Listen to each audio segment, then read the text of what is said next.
অনেক চেষ্টার পরও আটকাতে পারেনি। জনপ্রকাশ্যে একটা অটো চুরির ঘটনাকে কেন্দ্র করে এখন এলাকায় বিরাজ করছে সেটার সহিংসতা। আসলে একজন একটা অটো রেখে তার একটা কাজে গিয়েছিলেন একটা দোকানে। ঠিক সেই মুহূর্তটাতেই অটোটাকে টার্গেট করে একজন অটোর দিকে তেড়ে আসছেন।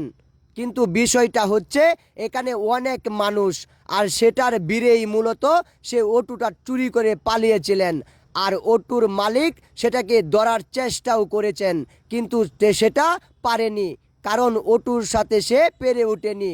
পরক্ষণেই সে একটা মোটর সাইকেল নিয়ে অটোর পিছন গেলে দেখা যায় অটোটাকে তারা অন্য রাস্তায় নিয়ে চলে গিয়েছেন।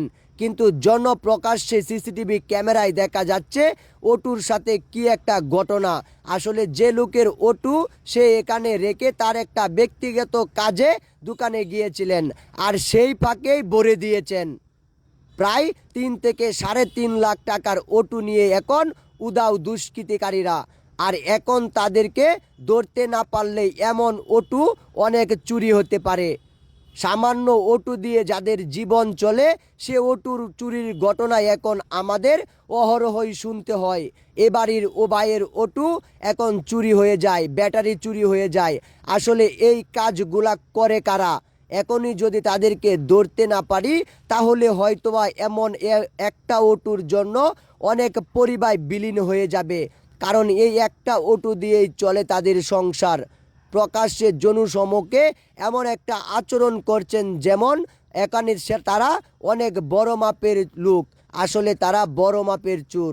সুযোগ বুঝে মানুষকে ভরে দেওয়ার বিষয়টা এমনও হতে পারে তারা আসলে অন্য জনের তাগিদে এখানে এসেছেন, আর এদেরকে টার্গেট করে অন্য জায়গা থেকে হায়ার করে নিয়ে আসা হয়। কারণ কারো সাথে সূত্রতা থাকলে তারা এমনভাবেই একজন আরেকজনের থেকে বদলা নেয়, কিন্তু এমন বদলা নিতে গিয়ে অনেক পরিবার পড়ে যায় বিপদে। আর এই বিপদ থেকে উদ্ধার হতে অনেকেই চেষ্টা করে কিন্তু পারে না।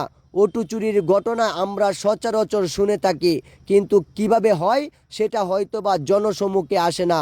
তাই সিসিটিভি ক্যামেরাটা আপনাদের জন্য।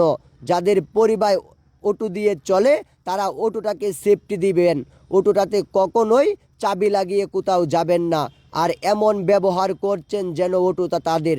তাই আমরা বলবো, যদি আপনার অটো থেকে থাকে তাহলে অবশ্যই সেটাকে সেফটি দিয়ে থাকবেন। যেখানে অটোটা চার্জ করেন সেখানের সেফটি রাখবেন, তাহলে হয়তোবা এভাবে কখনো অটো চুরির ঘটনা আমাদের শুনতে হবে না, কোনো পরিবার পড়বে না বিপদে। তাই আপনাকে বলবো, এমন ঘটনা ঘটার আগে সাবধানতা অবলম্বন করুন। সাবধানতাই পারে আপনাকে একটা নির্দিষ্ট কাজ থেকে বাঁচাতে। আর পরক্ষণে একজন দৌড় দিয়েছেন কিন্তু সেটাকে ধরতে পারেনি, তাই সতর্কতা অবলম্বন করুন।